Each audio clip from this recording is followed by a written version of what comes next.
जय हिंद। सबको फ्री पढ़ाएंगे, 2-2 लाख बचाएंगे। आवाज आ रही है, नहीं आ रही आपको? एक बार कमेंट बॉक्स में लिख करके बताइए। आवाज आ रही होगी मुझे लगता है। और आज आप सब बच्चों पर काम का बर्डन बढ़ गया है, क्योंकि लगातार आप देख रहे हैं कि कक्षाएं आपकी बैक टू बैक होंगी, और अभी तो अग्रिम कक्षाओं के लिए व्यवस्था तैयारियां चल रही हैं। जो बच्चे निःशुल्क कोचिंग, निःशुल्क पुस्तक योजना में जुड़ना चाहते हैं, और अभी 5000 बच्चे जिनको निःशुल्क पुस्तकें दी जाएंगी, तो वो ऑनलाइन आवेदन कर सकते हैं। टेलीग्राम चैनल एक पहल इंडिया ज्वाइन करके, फिर वहाँ से गूगल फॉर्म का लिंक दिया हुआ है, उस पर जाकर के वो ऑनलाइन आवेदन करें, और फिर कक्षाओं के लिए उनको प्रवेश मिलेगा, और साथ के साथ उन्हें निःशुल्क पुस्तक योजना में चयन मिलने पर किताब मिलेंगी। इसके बारे में अधिक जानकारी के लिए दूसरा वीडियो दे दिया गया, उसका लिंक इसके बायो में डिस्क्रिप्शन में मिल जाएगा आपको। देखिए, अभी हम बात कर रहे थे कि ये महीना आपके लिए बहुत महत्वपूर्ण है, क्योंकि शायद आपको आवाज अब ठीक आ जाए, और क्योंकि समसामयिक विषयों में से बहुत सारे विषय ना हम कोचिंग में पढ़ते हैं और ना ही हम खुद सेल्फ पढ़ते हैं। और ऐसे विषय जिनकी प्रतियोगी परीक्षाओं में सवाल पूछ जाते हैं, जैसे यूपीएससी जब सवाल पूछता है, तो हम समसामयिक विषयों को बहुत कम कनेक्ट कर पाते हैं। अभी हम ये देख रहे हैं कि अलग अलग पार्ट बना करके अध्ययन करना शुरू किया है। जैसे इससे पहली क्लास आपने देखी थी, जिसमें वार्षिक सूचकांक की रिपोर्ट्स को हम सम्मिलित करते चल रहे हैं। तो GS paper first, second, third, fourth, इन चारों पूछा जाएगा।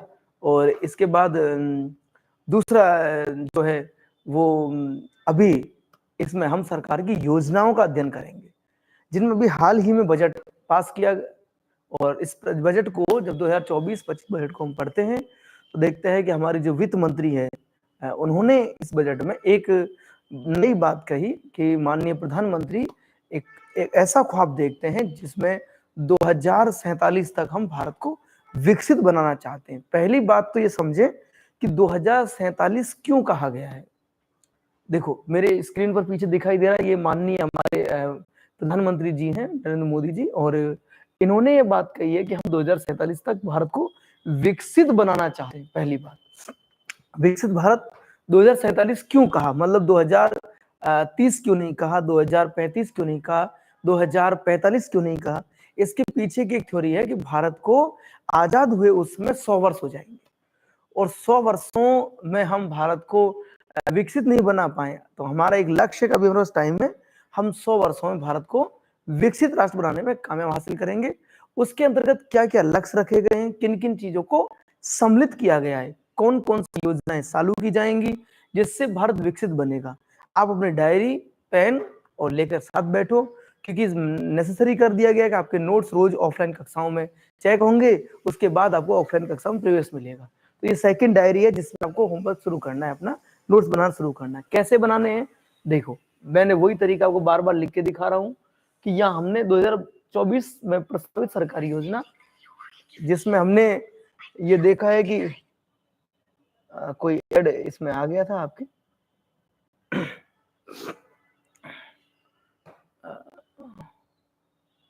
हाँ, विकसित भारत 2047। अब हम ये देखेंगे अर्थ, दृष्टि और उद्देश्य, इसका पंजीकरण कैसे होगा, ये सारा देखना है। हमने यहाँ से रीड करना प्रारंभ किया, और हम इसे देख रहे हैं कि पहली लाइन लिखी है कि वित्त मंत्री हमारी कौन है, निर्मला सीतारमण है, जिन्होंने 23 जुलाई 2024 को प्रस्तुत किए जाने वाले आगामी पूर्ण बजट 2024-25 के साथ विकसित भारत की ओर ध्यान केंद्रित आकर्षित किया, और विकसित भारत या विकसित भारत के लक्ष्य को प्राप्त करने के लिए व्यापक रोड मैप 2024-25 में तैयार किया जाएगा।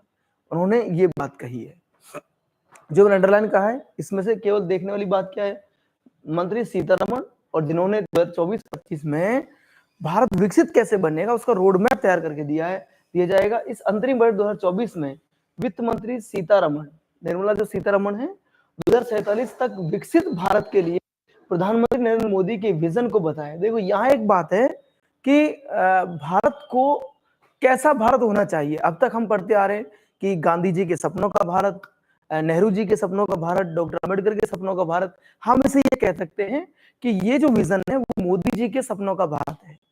इसको हम सीधे शब्दों में समझना चाहें तो भारत के जो यशस्वी प्रधानमंत्री हैं, नरेंद्र मोदी जी, उनके सपनों का भारत है। ये वो ख्वाब देख रहे हैं कि आने वाले 100 वर्षों में मैं भारत को विकसित भारत की ओर ले जाना चाहता हूं। अपने अंतरिम बजट 2024 के भाषण में उन्होंने उल्लेख किया कि सरकार सर्वव्यापी, सर्वांगीण और सर्व समावेशी विकास की दिशा में काम कर रही है। यहाँ 3 शब्द यूज किए गए हैं। एक तो कौन कौन सा? सर्वव्यापी, सर्वांगीण और सर्व समावेशी, इनकी ओर, विकास की ओर काम कर रही है। जिसमें प्रमुख, अब किन किन को वरीयता मिलेगी विकसित भारत में, ये देखना। 4 इसके मूल स्तंभ बताए गए हैं। नंबर 1, इसका मूल स्तंभ कौन है? गरीब। इसका मूल सेंटर बिंदु रहने वाला है कि हम किन के लिए काम करेंगे? गरीबों के लिए काम करेंगे। जो लोग पीड़ित हैं, गरीब हैं, उनके लिए काम करेंगे। महिलाएं, देखिए महिलाएं चैप्टर यूपीएससी में हर जगह है, जैसे GS paper first, second, third, fourth, महिला सशक्तिकरण, ये सारी चीजें आपने देखी हैं। तो गरीब, महिलाएं, युवा, अब ये आपकी बात आ गई है कि आपके लिए, क्योंकि दुनिया के सबसे विकसित, सबसे युवा जो राष्ट्र हैं उनमें भारत पहले स्थान पर है। सर्वाधिक युवा है भारत में। और अन्नदाता किसान। 4 मूल स्तंभ हैं विजन 2047 के। एक तो गरीब, एक महिलाएं, एक आपको किसान और एक युवा, आप खुद। ठीक है, 4 स्तंभ है। इससे हम आगे चलते हैं। किन किन विषयों को इसमें प्राथमिकता मिलेगी? अब मेरी तरह सेम लिखेंगे और याद रखेंगे। देखो, विकसित भारत 2047 में सबसे पहले कृषि में उत्पादकता और लचीलापन लाया जाएगा। सबसे पहला बिंदु है कि कृषि जो है उसमें उत्पादकता को बढ़ाया जाएगा और उसमें लचीलापन लाया जाएगा। रोजगार और कौशल का सृजन किया जाएगा। दूसरा बिंदु रखा गया है रोजगार और कौशल। जैसे अभी आपने कौशल, युवा कौशल दिवस मनाया था, तो इसको लेकर के समावेशी मानव संसाधन विकास और न्याय, सामाजिक न्याय जो है उसका उत्थान करेंगे हम। इसमें विनिर्माण सेवाएं, शहरी विकास, ऊर्जा सुरक्षा, आधारभूत संरचना, नवाचार, अनुसंधान और अगली पीढ़ी के लिए सुधार, ये उद्देश्य लेकर के हम बढ़ेंगे। अब आपसे पूछेगा क्या, जैसे प्रारंभिक परीक्षाओं में जब पूछा जाता है, आरडीएस में पूछा जाए, स्टेट पीसीएस में पूछा जाए, या फिर आपसे यूपीएससी स्तर पे पूछा जाए, तो वैकल्पिक जब प्रश्न पूछे जाएंगे तब पूछा जाएगा निम्न में से कौन से जो उद्देश्य हैं जिनको प्राथमिकता मिली है, तो 1 और 2 सही है, 1, 2, 3 सही है, इस तरीके से सवाल पूछा जाता है। तो हमें ये बिंदुवार एकदम से ध्यान रखना है कि हमसे क्या पूछा जाए। इसके बाद विकसित भारत 2047, इसका अर्थ यहाँ एक साइड में हमने वो जानकारी के लिए लिख दिया है कि विकसित भारत शब्द का अर्थ है कि विकसित भारत 2047 में अपनी 100वीं, जो मैंने अभी बताया, स्वतंत्रता जो दिवस आएगा तब तक भारत 100 साल हो जाएंगे, तक देश को एक विकसित इकाई में बदलने के लिए सरकार के दृष्टिकोण का प्रतिनिधित्व करता है। सरकार की ऐसी सोच है, मानसिकता है कि वो 2047 में जब हम 100 वर्ष पूरे कर चुके होंगे तो भारत को कैसा बना दे? विकसित। इसके मुख्य 4 स्तंभ रहेंगे, युवा, गरीब, महिलाएं और अन्नदाता। विकसित भारत के लिए घोषणाएं क्या की गई हैं, ये देखना है। देखो, विकसित भारत के लिए घोषणाएं, पूर्वोदय योजना। एक तो योजना कौन सी दी गई है? पूर्वोदय। हम इसे थोड़ा ध्यान से देख लें, आपको दिखाई दे रहा है या नहीं? मैं थोड़ा इसको जूम कर देता हूं, अब आपको समझ में आ जाएगा। अब शायद आपको साफ भी दिखेगा। देखिए, पूर्वोदय को लेकर के सरकार भारत के पूर्वी क्षेत्रों के सर्वांगीण विकास के लिए एक योजना, जिसका नाम क्या है? पूर्वोदय, तैयार करेगी, जिसमें झारखंड, कौन कौन से राज्य होंगे? झारखंड, बिहार, उड़ीसा, पश्चिम बंगाल और आंध्र प्रदेश शामिल होंगे। पूर्वोदय योजना जो है उसमें कौन कौन से राज्य सम्मिलित हैं? झारखंड, बिहार, उड़ीसा, पश्चिम बंगाल और आंध्र प्रदेश। इनमें बुनियादी ढांचे, जिनमें कौन? मानव संसाधन विकास, आर्थिक अवसरों के सृजनों को शामिल किया जाएगा, ताकि इस क्षेत्र को विकसित भारत के लक्ष्य को प्राप्त करने का इंजन बनाया जा सके। ये वो राज्य हैं जो पिछड़े हुए हैं, इन पर पूरी तरह ध्यान दे करके इनको सबसे आगे लाया जा रहा है, ताकि विकसित बन सके और हमारे इस विकास की गति को अग्रिम बढ़ा करके हम आगे बढ़ा सके। देखो, इसके बाद में यहां दूसरा है, हाँ, लघु रिएक्टरों की स्थापना। ये देखना है, परमाणु ऊर्जा के विकसित भारत का एक बहुत महत्वपूर्ण हिस्सा होने की उम्मीद है, जो परमाणु ऊर्जा है उसको लेकर के। इस लक्ष्य को प्राप्त करने के लिए भारत सरकार जो है लघु रिएक्टरों की स्थापना, भारत लघु मॉड्यूलर रिएक्टर के अनुसंधान और विकास तथा परमाणु ऊर्जा के लिए नई प्रौद्योगिकियों के अनुसंधान और विकास के लिए निजी क्षेत्र के साथ साझेदारी करेगी। भारत सरकार चाहती है कि नया इन्वेस्टमेंट बढ़े, नई चीज डेवलप हो, लेकिन यहाँ एक बात दी गई है क्या, लघु मॉड्यूलर को लेकर के हम आगे बढ़ेंगे, इस बात का ध्यान रखेंगे। तो आप लोग क्या करें, नोट करके रखेंगे दो योजनाएं, एक तो पूर्वोदय और एक लघु रिएक्टरों की स्थापना। मैंने यहां से बताया आपको, इस तरीके से डायग्राम के साथ आप आगे बढ़ते रहना ताकि नोट्स बनाने में आपको दिक्कत नहीं होगी। विकसित भारत 2047 के उद्देश्य और महत्व है। मोदी जी के नेतृत्व में देश आगे बढ़ रहा है। देखो आपको साफ दिखाई दे रहा है कि नहीं, और क्लियर नहीं दिख रहा है, सीमा का कमेंट आया है क्लियर नहीं दिख रहा है, तो क्लियर ना दिखने के पीछे की थ्योरी क्या है?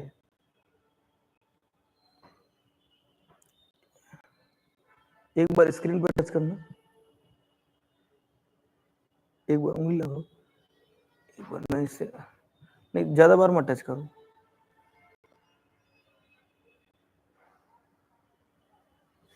इसकी सेटिंग एक बार दोबारा चेंज करके देखना।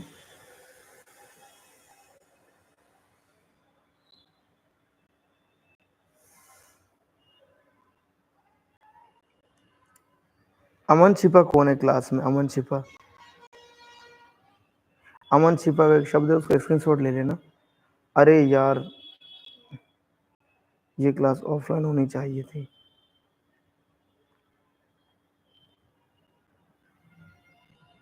रेशमा बड़गोटा, लाइट ऑफ करना एक बार, ये अमन छिपा कह रहा है कोई, इसकी सेटिंग चेंज करो ना एक बार। जो वैसे मतलब तुमने देखा नहीं था, तो मैं खुद ही देख रहा हूँ, तुम्हें खुद चेक करना चाहिए बच्चों का।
ये तुम कंप्यूटर पे बैठते हो ना, तुम्हें ध्यान रखना चाहिए कंप्यूटर पे। अब साफ दिखाई दे रहा है आपको? वो तो मैंने मोबाइल में चेक कर लिया है, सामने स्क्रीन पे देखो। बच्चों तकलीफ ही इतनी होगी नहीं वो। जय हिंद, आवाज आ रही है? अब जरा बच्चों, पिछले वाले में दिखा नहीं होगा। हाँ, उद्देश्य और महत्व को हम बात कर रहे थे।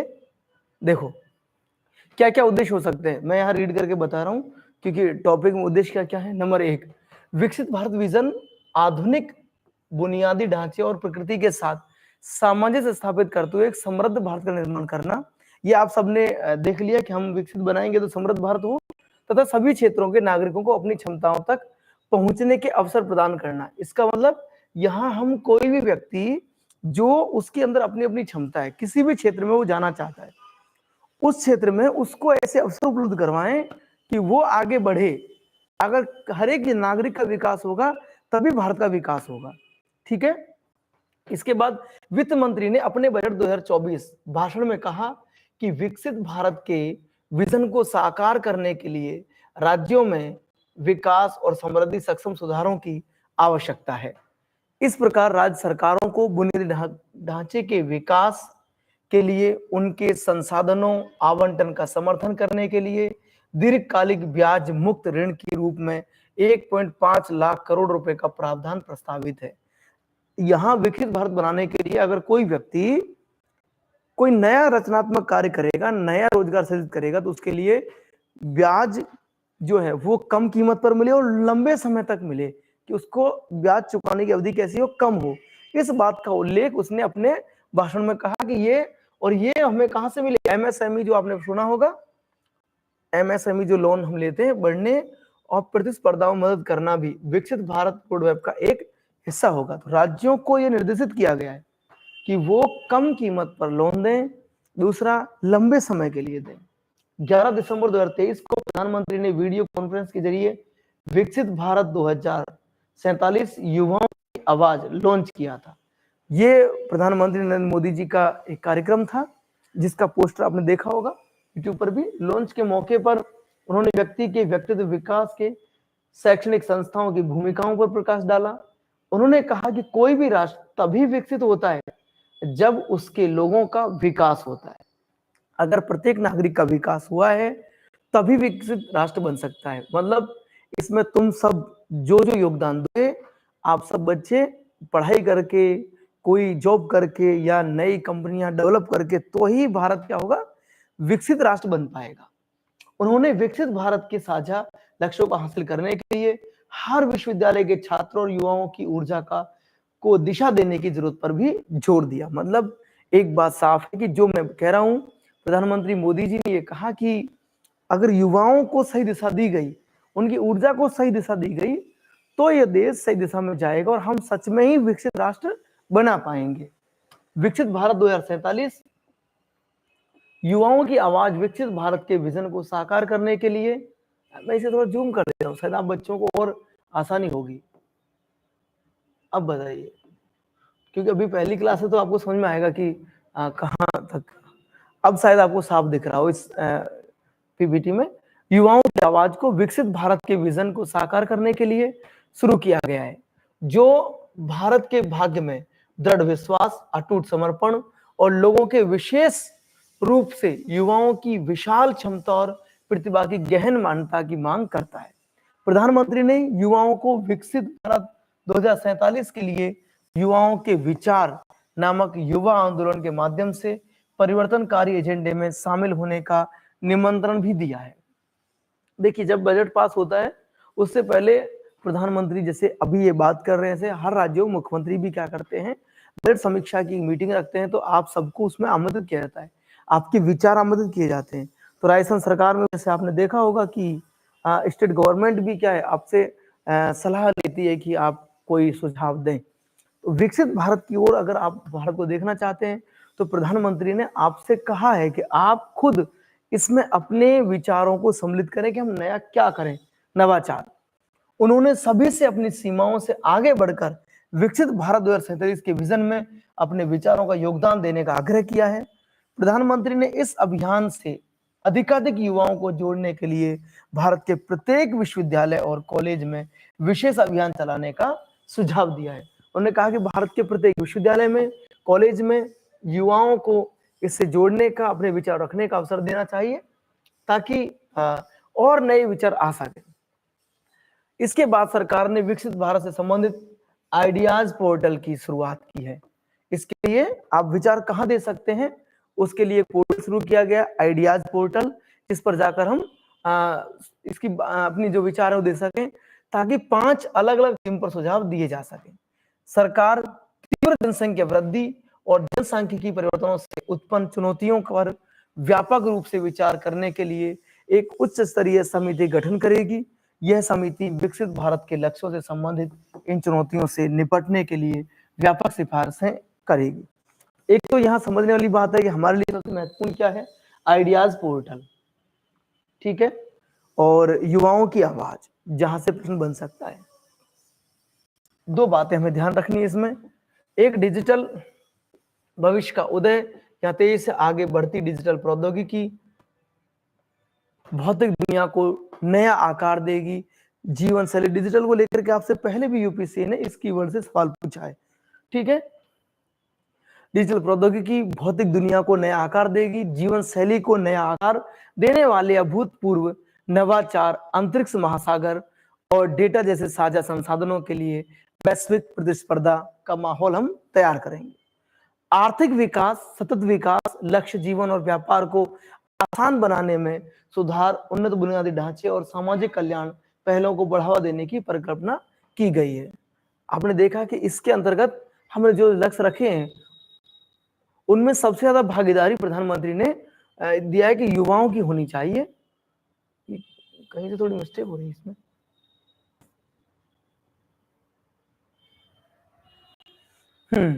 तो यहाँ विकसित भारत 2047 कैसा विकसित भारत होना चाहिए, तो यहाँ हमने ये कुछ पॉइंट लिखे हैं जो आपसे पूछे जा सकते हैं।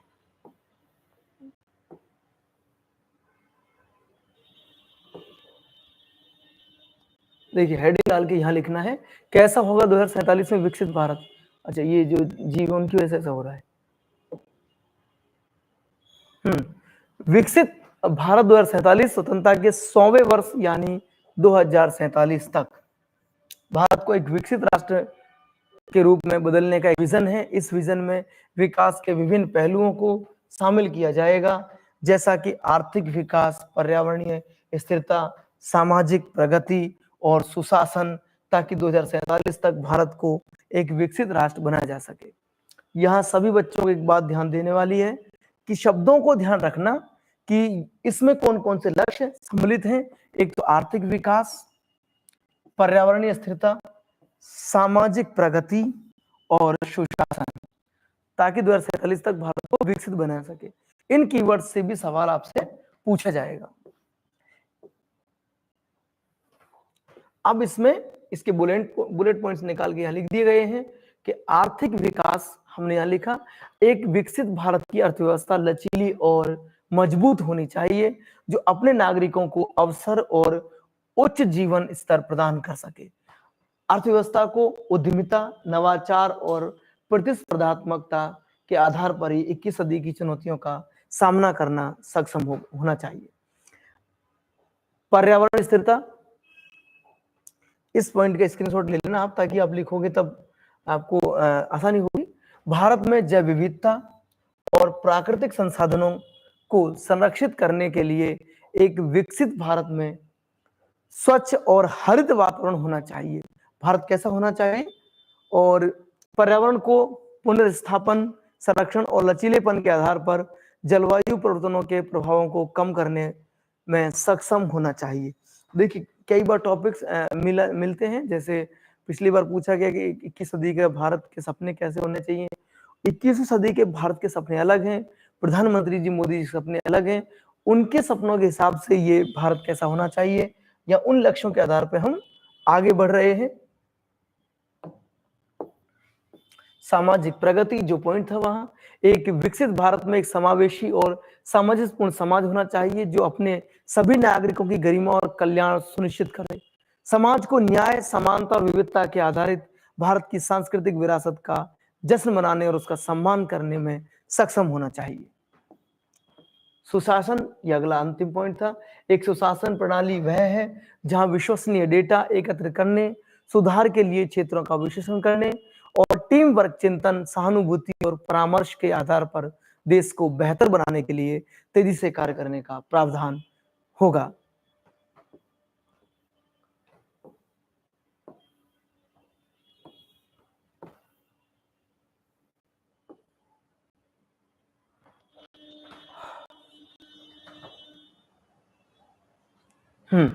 विकसित भारत 2047 में पंजीकरण कैसे कर सकते हैं? 2047 तक विकसित भारत को आकार देने के लिए, 2047 के विजन को प्राप्त करने के लिए विचार और सुझाव देने के लिए एक समर्पित वेब पोर्टल स्थापित किया गया है। विकसित भारत के लक्ष्यों को प्राप्त करने के लिए पंजीकरण, सुझाव के विचार प्रदान करने के लिए हम क्या करें? देखो उसके कुछ चरण हैं जिनको आप चरणबद्ध तरीके से नोट कर लेंगे, क्योंकि यह भी आपके लिए महत्वपूर्ण है। पहला कि माई गवर्नमेंट पोर्टल जो है उस पर आप जाएं, उसका प्रथम चरण है। विकसित भारत, सेकंड चरण में विकसित भारत के लिए अपने विचार साझा करें, बटन पर क्लिक करें। ऐसा एक बटन दिया हुआ है। नंबर 3, अपना नाम, मोबाइल नंबर, ईमेल आईडी दर्ज करें और ओटीपी के साथ लॉगिन बटन पर क्लिक करें। आप जब ये करेंगे तो देखेंगे अगला पॉइंट है, अपने मोबाइल ईमेल पर आप ओटीपी दर्ज करें और सबमिट करें।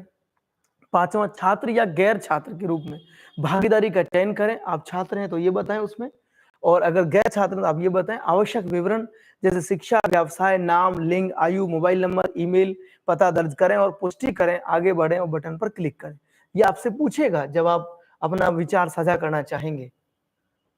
इसके बाद है कि अपने 6वां चरण है, अपने विचार साझा करने के लिए एक या अधिक विषयों का चयन करें। भारत को एक विकसित राष्ट्र बनाने तथा इसे प्राप्त करने के लिए अपने विचार या सुझाव प्रदान करें और सबमिट करें। 2047 तक विकसित भारत को आकार देने के लिए, 2047 विजन को प्राप्त करने के लिए सुझाव देने के लिए एक समर्पित वेब पोर्टल स्थापित किया गया है। यहां तक हमने इसे देखा। अब हमें जो देखना है, हमें देखना है ये कि प्रारंभिक परीक्षाओं में सवाल कैसे पूछे जाएंगे।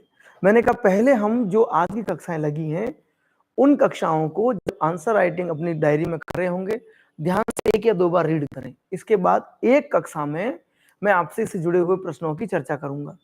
उस चर्चा में आपको ये पता चलेगा कि हमें कुछ याद हुआ नहीं।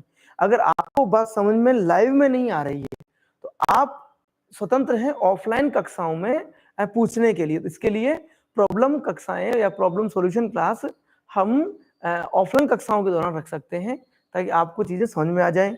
और अभी आज 2 कक्षाएं हुई हैं आपकी, अभी 6 कक्षाएं जो होनी है।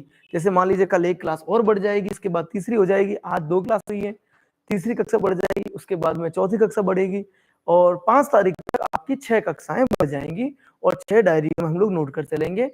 कोशिश करेंगे कि इन अक्टूबर तक हम सिलेबस को बहुत बेहतरीन तरीके से कवर कर लें। और जो भटकाव की स्थिति है बच्चों में, क्योंकि आप देख रहे हैं कोचिंग इंडस्ट्री में लगातार जो माहौल है, उस भटकाव की स्थिति से बाहर निकल के हम समर्पण के भाव की ओर बढ़ें ताकि हम देश में कुछ नया सर्जित कर सकें। मेरी शुभकामनाएं आपको। आज की दोनों कक्षाएं बेहतर रही होंगी। समझ में नहीं आया हो तो आप दोबारा पूछें, लेकिन जो कक्षाएं लग रही हैं उनकी डायरियों में अगर आपने नोट्स बनाना शुरू नहीं किया है तो ऑफलाइन कक्षाएं आपकी रुक जाएंगी, क्योंकि हम केवल पढ़ाई की बात करेंगे, हमें दूसरी किसी बात से कोई सरोकार नहीं है। जिन बच्चों को किताबें नहीं मिली हैं या उन्हें टोकन नहीं लिया है उनको आप सूचित करेंगे, वो ऑनलाइन आवेदन कर दें। गूगल फॉर्म का लिंक, टेलीग्राम चैनल का लिंक और जो पुस्तकें कैसे मिलेंगी उसका बायो में लिंक आपको अभी उपलब्ध करवा दिया जाएगा। खुश रहिए, सबको फ्री पढ़ाएंगे, 2-2 लाख बचाएंगे। जय हिंद।